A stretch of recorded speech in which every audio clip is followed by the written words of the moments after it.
All right, I will say good morning, a good chodesh, a good tavach. It is such a zechus Baruch Hashem to be able to begin this new week together in a beautiful Musha Chana Basra. Begin by thanking all of our sponsors for this morning's share. To thank our TALMUD Torah sponsors, our annual TALMUD Torah sponsor for Tavshin Pei, the Tilson Mishpacha for dedicating all the Shirman Drashos this year as a zechus for besuros, tovos for Am Yisroel. Our TALMUD Torah sponsors for the month of Cheshvan, the last day of the month of Cheshvan, Steve and Teri Czinn, in honor of the birth of their granddaughter Devorah Eliana Czinn, and commemoration of the Yahrzeit of Steve's father, Bunim Tzvi Ben Chaim. Shmuel Robyn Korobkin, in the zechus refuah sheleima for Rabin's cousin serving in the IDF, Benyamin Chaim Pesach ben Musha Chana, and commemoration of the Yahrzeit of Rabin's mother, Pesa Mira Bas Chaim. And Dr. Moshe and Ellen Gavant, in memory of Dr. Gavant's parents, Yakov Meir ben Moshe Leib, and Shena Bas Abba, and Dr. Behzad and Yemina Soufer of Los Angeles, and the merit of a refuah sheleima for Esther Bracha Bas Chaya. We hope that in the merit of our TALMUD Torah, all of the neshamos have an aliyah, the families in the Chama, those who need a refuah, should have one together with Kol Cholei Yisrael. We should be zochem merit Hashem to see our hostages come home b'shalom and b'karov. Our holy soldiers should be successful b'chol ma'aseh yedayim, and we should be zochem merit Hashem to a brand new month of besuros tovos for Klal Yisrael. Let's do with that. Let us begin. So today's daf is Kuf Nun Tes. Meir Hashem, we are going to finish the parak today. This is very, very exciting, and what a way to finish off the month of Cheshvan, finishing off in Meir Hashem a parak, beginning in Meir Hashem the first day of Kislev tomorrow with the new parak. Exciting days ahead. So we are picking up on Kuf Nun Ches Amud Beis. Let's just pick up very quickly. Shalchu Mitam. We actually left off 4 lines for the bottom. Let's just go back to the 2 dots because I want to tie something in. Rabbi Shmuel Ada Amra Ben Azai Tamid Chava Havad the Rabbi Akiva. So we'll say 158b at the 2 dots. Remember again, the Mishnah recorded a conversation between Ben Azai and Rabbi Akiva. So the Gemara picks up over here on the nature of the interaction between Ben Azai and Rabbi Akiva. So the Gemara says, Amra B'Smaloi Ada Amra. So Rabbi B'Smaloi said, Ada said as follows: Amra Ben Azai Tamid Chavad Rabbi Akiva Hava. Ben Azai ultimately again was a Tamid Chaver. Tamid Chaver is a unique relationship of someone who learned under someone but then became a peer. So I guess what we would call it like a student peer. So it's clear that Ben Azai began as the student also, though we did it on Shabbos and do it again, a Mazel Tov to Ramat Marks on the birth of twin grandsons on Erev Shabbos, Baruch Hashem. We celebrated Baruch Hashem, incredible. And Moshe David Artman, the birth of a son on Shabbos, Baruch Hashem. Did I miss anything? There was one more. Shmuel Frankel, who better start coming to Daf Yomi now that we wish him Mazel Tov here. On the birth of his son Yoshua, Baruch Hashem, this past Thursday. Baruch Hashem, incredible. Continued Simcha Torah Hashem. All right, so the Gemara says as follows. So Rabbi Shmuel said, in the Ado said that Ben Azai is a Talmud Chaver. So we'll say Ben Azai started as the Talmud. He started as the student of Rabbi Akiva, but he very quickly progressed to the status of a peer of Rabbi Akiva. How do we know this? So the Gemara says, Dika Amar Le Shebasa, because again, he referred to Rabbi Akiva in the first person. He said, you came. So the fact that Ben Azai referred to Rabbi Akiva in the first person, not the third person, right? Normally Ben Azai would have said, Rabbi Akiva came, the Rebbe came, the Rav, whatever it might be. The fact that he referred to him in first person indicates that halacha l'maisa they had a peer relationship and not a Rebbe-Talmud relationship. Now we'll see why that's important in a little bit. I'm going to save it for later because I want to make sure we get through the daf. So the Gemara says as follows: Shalchu mitam ben shalava. So we'll say, so they sent from there. They sent the following question to Yisrael. Ben shalava b'nichsei aviv, b'chaya aviv umeis. So the Gemara is going to, supposed to say, at first glance, the Gemara is going to highlight this question or bring down this case that is not going to make that much sense. If it doesn't make sense, it's not because there's anything wrong with you, it's because the Gemara is going to question the case doesn't make sense. So ben shalava b'nichsei aviv, which literally means a son borrowed against the property of his father, b'chaya aviv, while his father was alive. Umeis, and then the father died. B'no motzi miyad al kuchos. The son has the ability to extract the property from purchasers. So the Gemara says, "V'zuhi shekashav dinim amanis." So ultimately, and this is a very difficult halacha to comprehend in monetary law. The Gemara says, "What are you talking about? Lava, my mapik. What do you mean? I understand that the son borrowed money against his father's property, but what are you talking about that he extracts from purchasers? What's the case? V'old lukuchos ma'avidite. Furthermore, who said anything about purchasers in this case? Elo I itmar hachi itmar. Tab of Kupin Desbos, 159a. Rather, if you want to explain the case, here is the case in question. Here we go. Ben shemacha benichse aviv bechaye aviv. So listen to this. A son went ahead and sold his father's property while his father was alive. In other words, the son was an inheritor. Right? So essentially what he did is like this. Obviously when his father's alive, he can't sell property, but he could sell a future right. Right? One day, right? So if you can imagine for a moment, so Reuben says, one day my father Yakov is going to die. When he dies, I'm going to inherit the property. So I'm selling that right of inheritance. So Ben Shemacha b'nichse b'chaya aviv, umeis, and then the son died. So what's the halacha? Bino motzi miyat alakuchos. His son, in other words, the deceased son's, Reuven's son, has the ability to go ahead and extract the property from the purchasers. And this is a complicated halacha to comprehend in monetary law. But why should the son be able to say? So if you can imagine for a moment, we have, again, to use the Rashbam's examples, right? We have Yakov, Reuven, and Chanoch, right? Reuven has a son, Chanoch. So again, what happened? Reuven sold off property, his father's property during his lifetime. Then Reuven died. So now the Gemara seems to be saying that Chanoch, the grandson, could come and extract the property from the purchasers. But the Gemara says, why? Why? In other words, if we imagine Chanoch comes to the purchasers, why can't the purchaser say to Chanoch, what are you doing here? Your father sold it to us. Why are you extracting it from us? So the Gemara says, my kusha, why is it such a problem? Dilma matzi amar mikoach avua da'aba ka'asina. Chanoch could say, no, now that my father died, I am the inheritor. In other words, now that my father died, there's one more piece in the story. After the father died, then Yakov, the grandfather, dies. Chanoch, the grandson, could say, I have the ability to extract property because I am now the inheritor of my grandfather. Teda d'chsiv, the pasuk says, Tachas avosecha yihiyu banecha tishisema l'sarim b'chal haaretz. So we'll say the Gemara quotes the pasuk from Tehillim. Tachas avosecha yihiyu banecha. So literally, instead of or under the fathers will be the sons. Now the Gemara understands this to be over here that halacha l'maisa, a reference to the idea that grandsons have the ability to inherit their fathers. Take a look at the Rashbam for just a moment. So the Rashbam says, Teida, Techanoch ben Ruven Yoresh es Yakov Zekeno, Shalomi Koach Ruven. So I'll say, so it's interesting. We've always assumed that the power of a grandson to inherit is because the grandson stands in the place of the son. Right? So if you have Yakov, Ruven, and Chanoch, so ultimately, again, Ruven's entitlement of inheritance really comes as a derivative of his father's. But now what the Gemara is suggesting is that's not true. A grandson has his own power of inheritance. Look at the Rashbam again. Teda, the Chanoch ben Ruven, Yoresh es Yakov Zekeno, Shalomi Koach Ruven. That Chanoch, the grandson, again, assuming that Chanoch's father Ruven, who is the son of Yakov, Yaakov predeceased his father. So Chanoch, the grandson, inherits, but he inherits of his own right as a grandson and not by dint of his father's right. So the Rashi points out, the Rashbam points out, Tachas avosecha yubanecha, the Ruven kamar, Tachas avosecha dahenu Yaakov yubanecha, dahenu Chanoch midlo ksiv tachtecha yubanecha. Therefore, the Gemara says that's not such a crazy case. Therefore, if halacha l'maisa, in other words, Reuven went ahead and sold off property that he would technically inherit, right? But remember again, Reuven never inherited. Why did Reuven never inherit? Why? Because he died before his father. Reuven died before his father Yakov. So now, when Yakov dies, Chanoch, the grandson, has the ability to extract the property from the purchasers. Why? Because Chanoch could say the sale never took place. Because the sale was predicated on grandfather Yakov dying before Reuven inheriting, and then Reuven having the ability to honor the sale to you. But my father Reuven died before his father Yakov.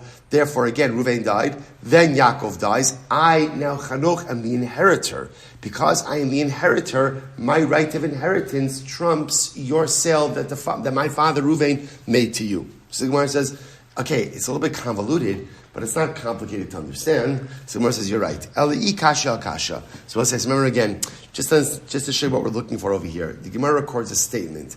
And the statement was, they sent from Eretz Yisrael that there was a particular case in Dinei Mamanis, in monetary law, that was difficult to comprehend. We're trying to figure out what that case was. Eli kasha al kasha. Maybe this is the complicated case. So the Gemara says as follows. El ikasha kasha. Ben bechar shemachar chelek bechora b'chaye aviv. So we'll say, so maybe there's the following situation. Right? Is a ben bechar shemachar b'chelek bechora b'chaye aviv. So listen to this case. Let's go with same family tree. Right? We have Yakov, father, Ruvain, son, Chanoch, grandson. Bless you. So then what happened? So we'll say, so now, Ben Bechar, so Ruvain, let's say Ruvain's a Bechar. And what did Ruvain do? He sold his firstborn right while his father was alive. So essentially what he's selling is a future. Right? So Ruvain says, I'm one day going to be a Bechar. I'm going to get Pishnayim a double portion. So I'm selling my double portion I'm selling the future right to my double portion. Okay. B'chai aviv, umeis b'chai aviv. But what happened? Ruvain died. Now Ruvain left behind the son. Bino motz miyad ala kuchos. So Ruvain's son Chanoch could go ahead and extract from the purchasers. V'zoi shekasha b'dinei mamanis. But this is a difficult halacha to comprehend the dinei mamanis. Someone says, I don't understand. Why should this work? Avu masbin iu mapik. So I understand. Ruvain sold his right. So why should Chanoch have the ability to extract it? Like, in other words, the Gemara is asking this question. If Ruvain sold it, why does Chanoch have the ability to take it away? Or maybe Chanoch will say, no, because my right doesn't come from my father.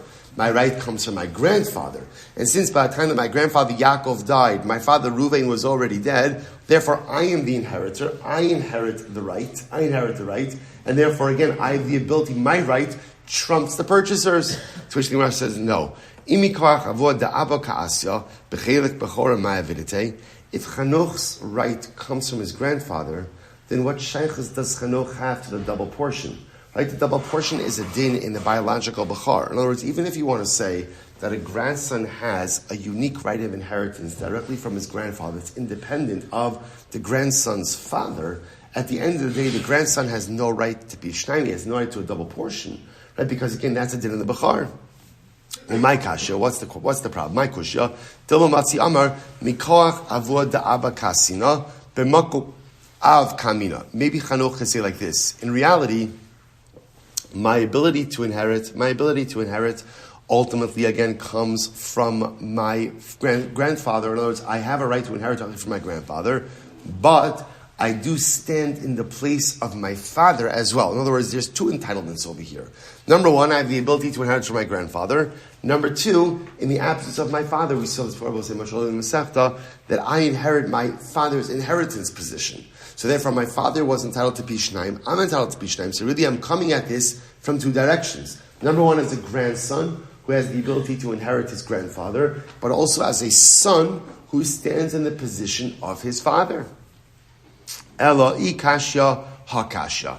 Rather, again, if you have a question, here's the question. Or if you want to find the complicated case, here it is. So by the way, I just want to point out what's interesting about these cases is we are accumulating a number of individual facts along the way. First of all, this concept that a grandson has a halachic right of inheritance separate and independent from his father's position. In other words, what we were always operating up until now is a grandson inherits his father's position, right? So in other words, if Ruvain died, so Ruvain's son Chanoch inherits Ruvain's inheritance position vis-a-vis Yakov, the grandfather. So father Ruvain predeceases his father Yakov. When Yakov dies, Ruvain's son Chanoch, even though Yakov's grandfather, is going to inherit him. We see now that there's really two elements to that inheritance. Chanoch, the grandson, there's a specific right of a grandson to inherit. In addition to that, the son always inherits the inheritance position of his father, right? So in other words, when Ruvain dies, so Chanoch take his position in the inheritance line as well, which means if Ruvain was entitled to Pishnayim, then what? Chanoch will now get that Pishnayim as well. It's interesting. Ikashya hakashya. Rather, again, I'm going to say if you want to look for a complicated case, here it is. Not that we're looking for a complicated case, right? Like, no, it's fine, actually. We're good. So Gemara says, here's the complicated case. This is actually very interesting. Hayodelo eidos b'shtar, achlo nase gazlan. So we'll say, listen to this. Imagine the following situation, right? Ruvain was an aide in a shtar, right? So Ruvain witnessed the transaction between Shimon and Levi. Right? So Ruvain was one of the witnesses. Ruvain put down his signature in the shtar, and this was before Ruvain became a thief. He used to be a good guy, right? Right before he became a thief. Vinasa Gazlan, then he became a thief, right? They're both saying, now what's the issue with a Gazlan? A Gazlan is not kosher le'edos, right? Is not kosher for testimony. So you have a very interesting case over here of someone who signed on a document as a witness while he was still an upstanding, credible person, then became a thief, lost his credibility. So we'll say, so now what does the Gemara say? Hu eino me'edak ksav yado, aval achirim me'idin. So we'll say, so now watch this. So now we have this shtar between Shimon and Levi, right? And the shtar says that Shimon lent Levi $10,000. So now what happens? So now you want to certify the shtar. Kiyum shtaros. How do you certify a shtar? You testify that the signatures are legitimate. What's the easiest way to certify signatures? Easiest way? Right? Ask the witnesses themselves. What's the problem over here?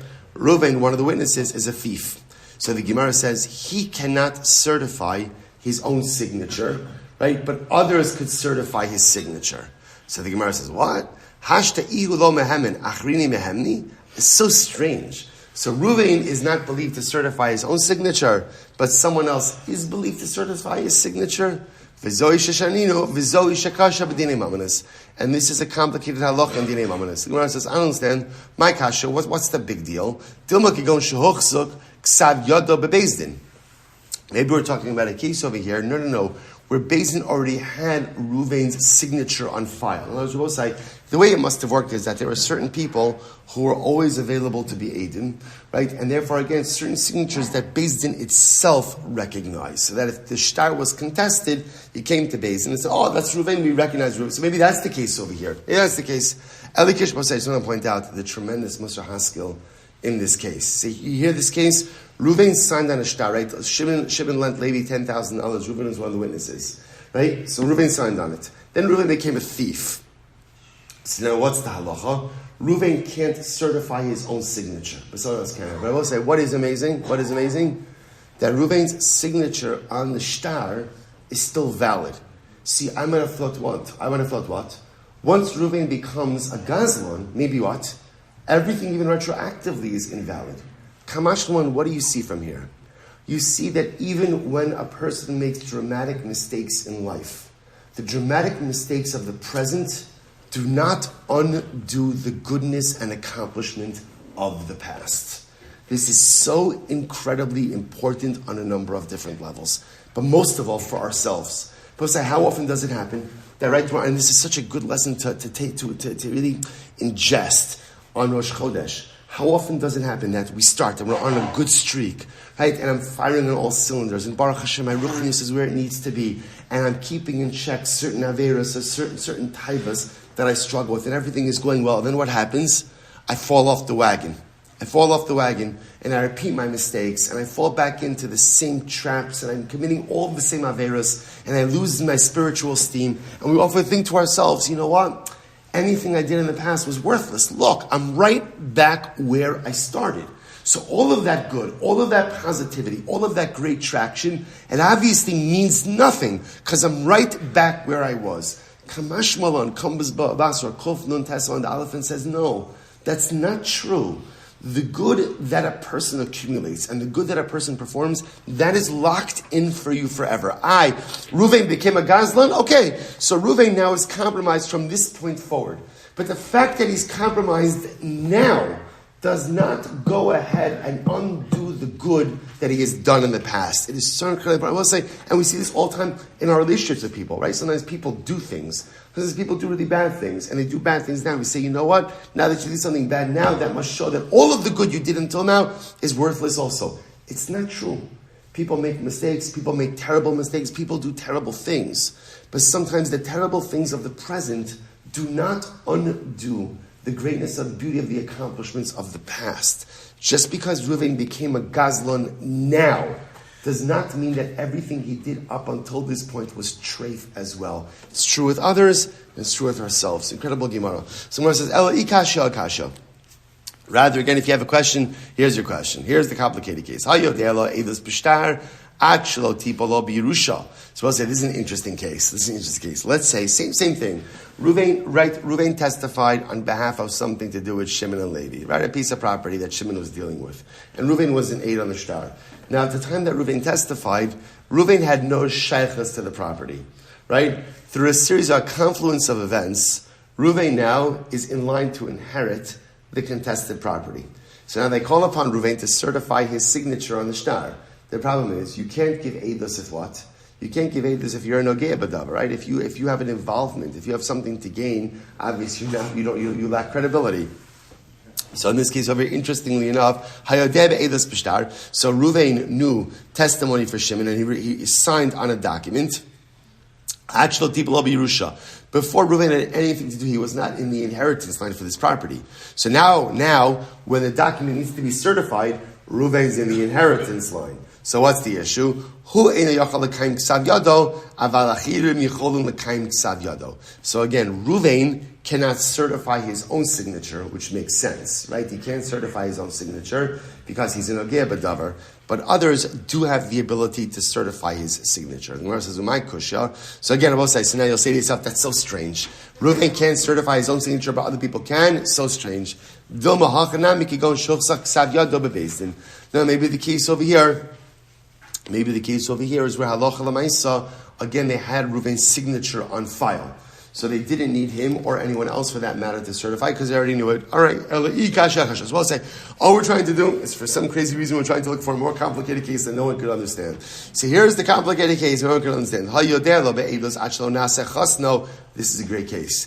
Reuven knew testimony for Shimon, right? And he signed on a document on behalf of Shimon. Then what happens, as luck would have it, Reuven ends up marrying Shimon's daughter. So now the document is contested. They need to certify the document. The problem is now when they need to certify the document, Reuven is Shimon's son-in-law. He's a karov. He's a relative. As a relative, he's not believed to give testimony. So again, Reuven, I will say, remember, the fact that he's related now doesn't in any way undermine the authenticity of the shtar, because the shtar was already made earlier. The issue just is when we need to certify the shtar, Reuven can't certify his own signature, interestingly enough, because he's a karo, because he's a relative to Shimon. Even though, again, he would be certifying his signature about a transaction that occurred long before he was ever related to Shimon. Okay? So the Gemara says, it sounds so strange. So the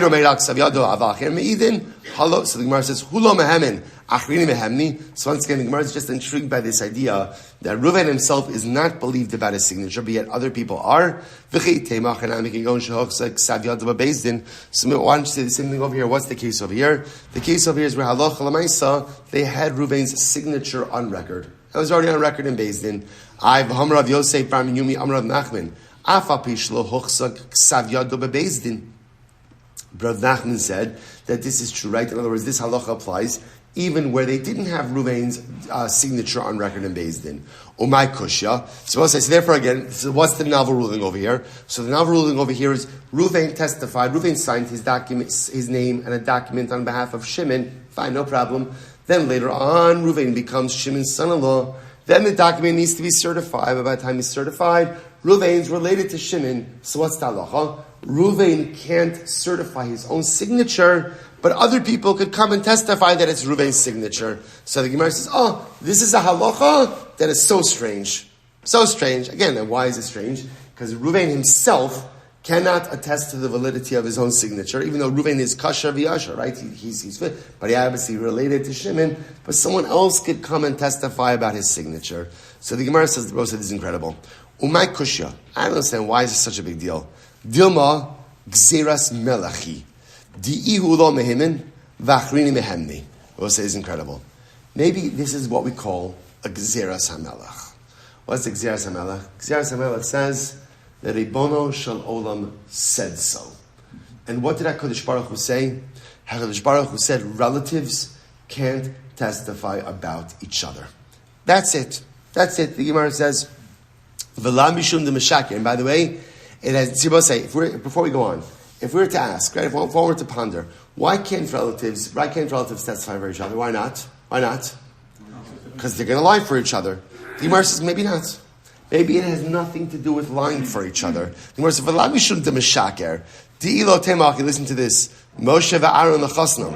Right? You want to say Moshe ve'Aaron? Okay. Moshe ve'Aaron lechasnam. Right? So Moshe and Aaron. By the way, if Moshe Rabbeinu signed on a shtar for Yisrael, right? And then what happens? The shtar was contested. And Beis Din calls him Moshe. Is that your signature? And like, oh no, Moshe Rabbeinu can't certify his own name in a shtar for Yisrael. Aaron can't go ahead and certify his name in a shtar for a Shanabosai. Are we concerned that Moshe is going to lie for Yisrael, or that Aaron is going to lie for us? Are we concerned about? Are we concerned about this? Of course not. Gemara says, "Ela gzeras melechu shelo ya'idu lahem, hachanami gzeras melechu shelo ya'idu aksav yado lechasno." I will say, it's not complicated to understand. There are certain things Chosh Baruch Hu says you can't do it. Why? Because Chosh Baruch Hu says, "I'm a Chosh Baruch Hu and I said so." That's the way that it is. Right? So therefore, again, what's the halacha? Relatives cannot testify for each other. That's all. And okay, I understand. Logically, it makes sense to me because we're always concerned that relatives love each other, hopefully, and therefore they may be tempted to lie for one another.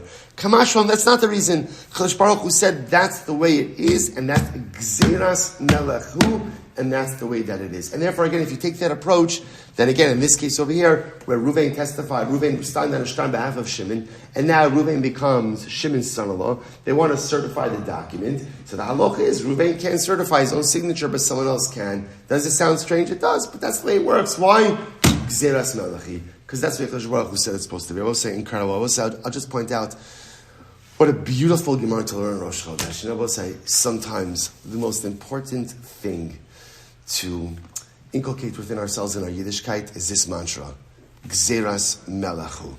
Yiddishkeit is beautiful, and Yiddishkeit has so many different and deep layers of understanding and comprehension. And there is the pshat, and there is the esoteric, and there's the nistar, and there's the nigla, and there's so many different things. But at the end of the day, what's our motivation to do? And really, at the end of the day, it's got to boil down to one thing. Gzeras HaMelechu. I am a soldier of the Ribono Shel Olam. I'm a child, but I'm also a soldier. What was there between a child and a soldier? There's between a child and a soldier? Children question all the time. Right? Soldiers get an order, and what do? They obey.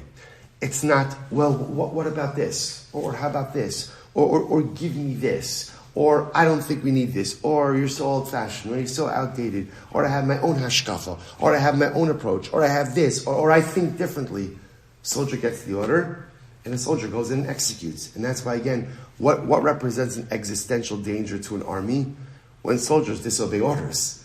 Right? When soldiers disobey orders, then the entire fabric of the army, of the fighting force, of the effectiveness phrase. So yes, we are children to HaKadosh Baruch Hu. Absolutely. But the truth is, even before a son, I'm a soldier. Because the son questions. That's what happens. Soldiers obey. And we have to make sure that at the core of our Yiddishkeit is this mantra, Gzeras Melechi. The commander-in-chief gives me orders, and it is my job to obey and to execute, really without question. Really without question. His orders come in the form of the Shulchan Aruch. His orders come in the form of Gemara. His orders come in the form of Mishnah. And my job is to learn it. And my job is to execute. Is there room, of course, for questioning? There is. There is. When? After you perform. After I'm doing everything. Or as I'm doing everything. There's absolutely the ability to question and to understand. But it's never questioning as to whether or not I need to do this. I have to do it. That's not a question. The question then becomes, I'm doing it, but I'd love to understand it even more. The execution is already there. Gzeras Melechi. After I am a good soldier, then I have the ability to become a beloved son. Such an incredible Gemara. So the Gemara says, you're right. In reality, the question we had was the first question. The first iteration of what we thought was the complicated case is in fact a complicated case. So we'll say that was the case ultimately again of Reuven, who sold off his father's property while his father was alive, right? Sold the rights to his father's property. Then he died before his father. And then his son Chanoch outlived him. Then Yakov, the grandfather, dies. Chanoch inherits. Chanoch inherits Yakov. And Chanoch has the ability to extract the property from the purchasers. And the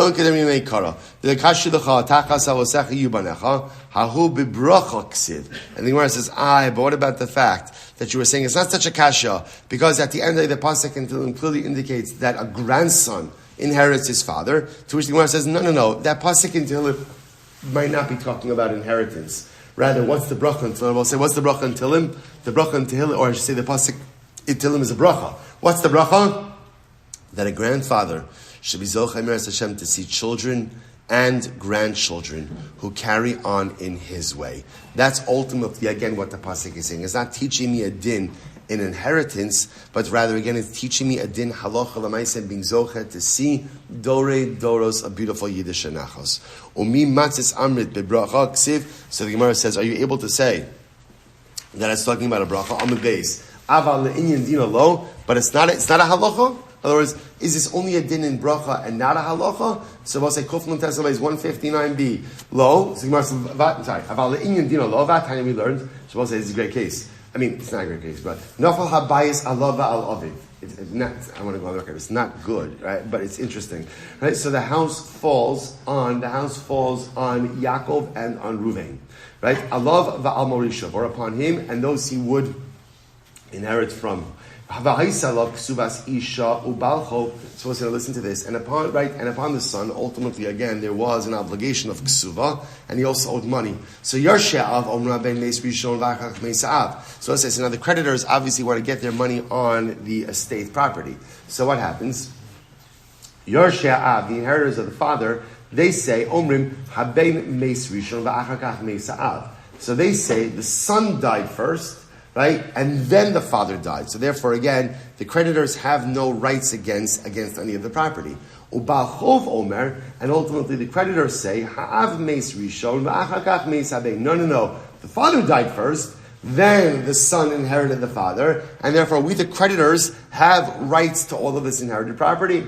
So the Gemara says, my love, yarshe ha'av b'ni. So are we not talking about a case where who are the inheritors of the father? Are we not talking about a case where the inheritors over here are actually the grandchildren? And therefore you see that halacha l'maisa, this bracha or this pasuk by Tilum is not just talking about a nice bracha that grandparents should be zochet to see, grandchildren who are oski b'torah mitzvos, but rather again it's a real halacha that grandchildren inherit their grandfather and morishav achi, and maybe ultimately again the people who inherit him are referring to the brothers. And maybe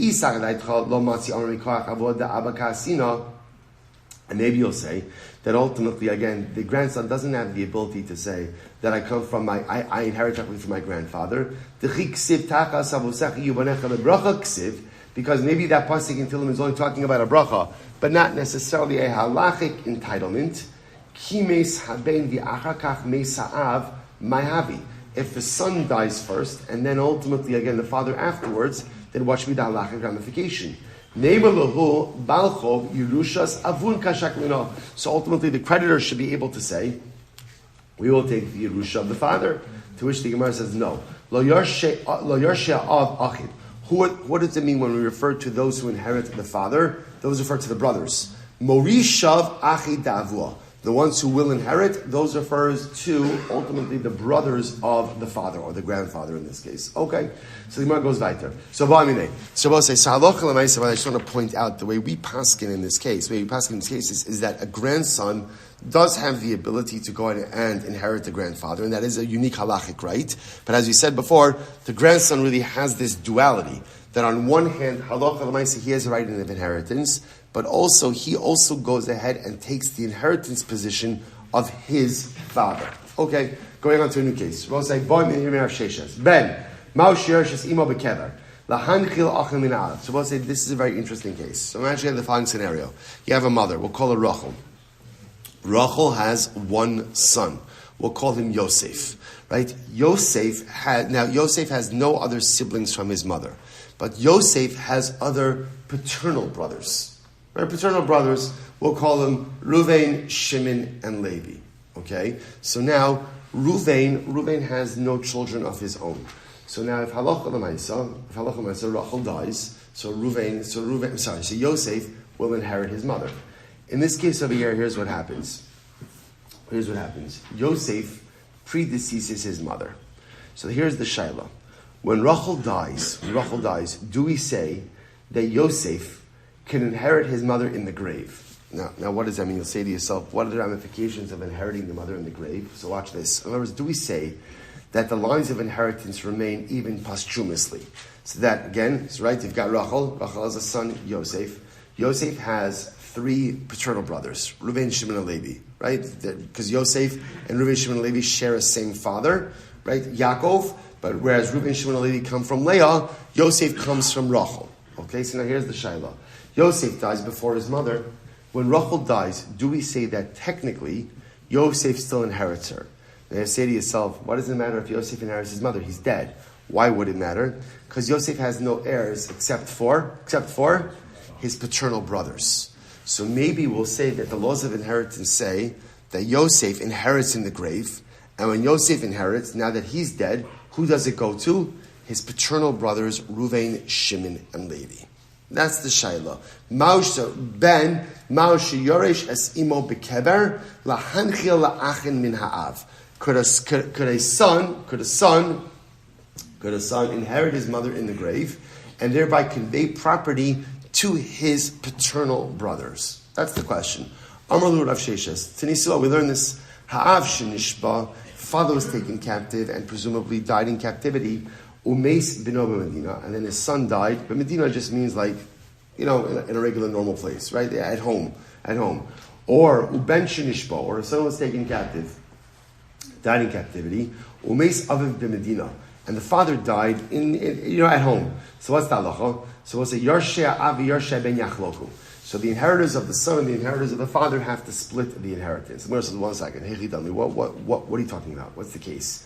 Ile mekidik tani. So I'll say, if you want to say that literally it's just as it's stated over here, hey ninhu yarsheh av, v'hey ninhu yarsheh habein. I understand. Who are these two groups? Who are the inheritors of the son and who are the inheritors of the father? Elalav hakikama. This is what it means to say. Av shenishba umeis. Av shenishba. So I'll say, here's the case. A father was taken captive, and again, the Gemara says, and we assume that he died in captivity. Umeis ben bito b'medina. And then the son of his daughter, his grandson, right? His grandson from his daughter died, first white line, died at home. Or uben bito shenishba, or the son of his daughter, his grandson died, right? Shenishba was taken captive and died. Umeis avi imo b'medina. And then ultimately, again, paternal grandfather died at home. So the back changes the gears over, it just takes out Ben Bito, just to Ben. And we don't know which one died first. So Yarsheh Avi, Yarsheh Ben Yachloku, the halach is that the inheritors of the father, inheritors of the son, split. Because also remember again, because we don't know who died first, so remember again, depending on who died first, that will determine the inheritance chain. So we don't know ultimately again who went ahead and died first. So therefore again they should split it. Vim Isa Nihi Nami de Ben Meis Beresha Lir Se Lavua Dime Bekivrei Velir Sinu La'achua Min Avua. I will say, but if indeed the son died first, then let him inherit his maternal grandfather in the grave, and then let him pass on that inheritance to his paternal brothers. Elalah Shmamina. Ein haben yoresh imo bekever lahanchil la'achem min ha'av. Brother Rabbi say, what do you see from here? You see from here that Allah Lamaisa, that a son does not inherit in the grave to pass on inheritance to his paternal brothers. And I will say, the truth is, this is not a chiddush for us. We've already learned this concept before. There is ein yerusha bekever. There is no such thing as posthumous inheritance. Even though, again, I will say, because what would be the beauty? It sounds strange. What would be the beauty of posthumous inheritance? The beauty of posthumous inheritance is that even posthumously, you could serve as a bridge to get inheritance property from one side of the family to the other. But Kamash Malan, we hold that once you're dead, you cannot inherit. And because you can't inherit, therefore you cannot serve as a halachic bridge to get property from one side of the family to the other. Amrle, Rav Acha bar Benyamin Labai. Afanam Tanari. We already learned this. Where did we learn this? Here we go. Nafal Abayis, Alav Vi'al Imo. So listen to this. So Yosef is in a house with his mother Rachel. The house falls on them, and they both die. So the Gemara says, so everyone agrees that halacha l'maisa, the respective inheritors, go ahead and split the property.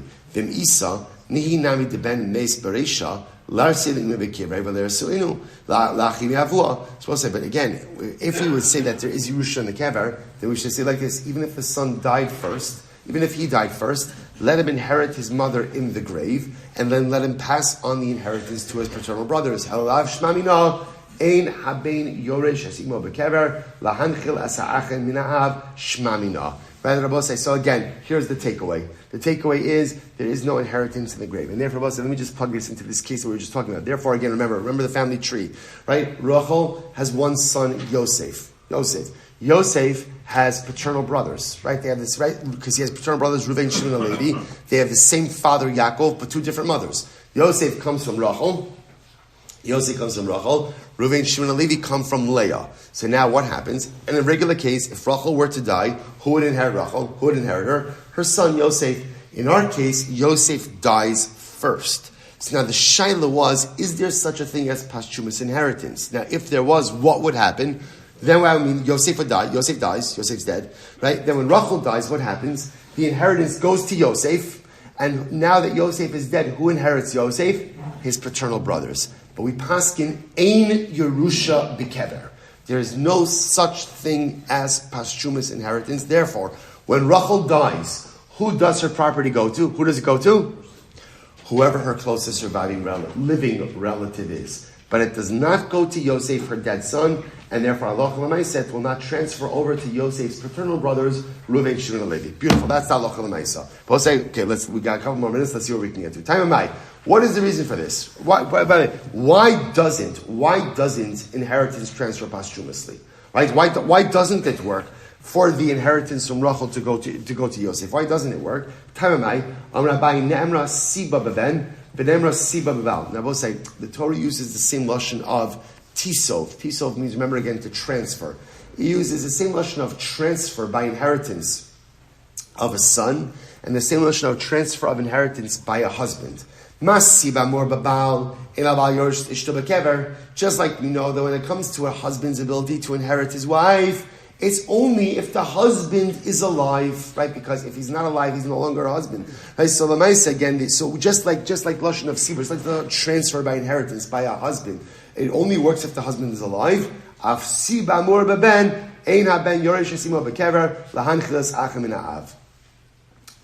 therefore, essentially, we just use the same lashon, just like you use lashon of tasuf, of transfer by a husband, and the husband could only inherit his wife while he is alive. So too again, a son could only inherit his mother while he is alive as well. Incredible. We're saying, by the way, that is halacha l'maisa, ein Yerusha b'kever. Weiter. Hahu, Damalei l'chavre. Great case here. Great case. Hu Damalei l'chavre. Nichsei debar sisin mizabnino l'cha. Listen to this. Reuven says to Shimon, I bought property from this guy Bar Sisin. I want to sell you this property. So the transaction is for a very specific piece of property. So the Gemara says, Habi chada ara tavi mekari debei Bar Sisin. Okay, so Reuven had a piece of property that was called the Bar Sisin estate, right? They had a nice little sign at the entranceway, right? They said Bar Sisin estate. Okay, Amarle ha lav de Bar Sisin hu vekariye hu de mekari de Bar Sisin. So what happens? So now Shimon assumed that he was buying that piece of property called the Bar Sisin estate. He says, no, that's not the Bar Sisin estate. Yeah, they call it the Bar Sisin estate, but that's not the estate that I sold you. Right? It's not the estate that I sold you. So as I see, here what happened over here. So Reuven said explicitly to Shimon, I'm going ahead and selling you the piece of property that I bought from Bar Sisin. Reuven has a piece of property called Bar Sisin. Shimon assumed that that's the property that he was buying. Reuven says, no, that's not what I'm selling you. I'm selling you a different estate. I'm selling you something different. So what happened? So the Gemara says, Asala kamed Rav Nachman. So they came before Rav Nachman, because obviously, again, Reuven's claiming he sold him one parcel. Shimon's claiming or feels that he's entitled to a different parcel. So they came before Rav Nachman. Ukme biadei delokeach. So Rav Nachman said, the halacha is on the side of Shimon, and therefore Shimon takes the piece of property called the Bar Sisin estate, because he has every right to assume that indeed is the piece of property that he purchased. Amarli Rav Nachman, Dina Hachi, that's what we're talking about. Hamotzi mechaver lavaraya. I don't understand. So Rav Nachman is awarding it to Shimon. So Rava says, no, Shimon is the extractor. We'll say, what's the halacha? What's the halacha? Hamotzi mechaver lavaraya. All right, well, so you know what? We'll have to start. I know. I feel terrible. You're not going to be able to sleep today or function today. I'm reading in the middle of Bar Sisin. We'll stop over here for today. It's okay. I'll give us a little more meat on the bones. Tomorrow's a shorter daf. Anyway, let's say, Shkoyach everyone, a good chodesh. Tremendous. Shkoyach everyone.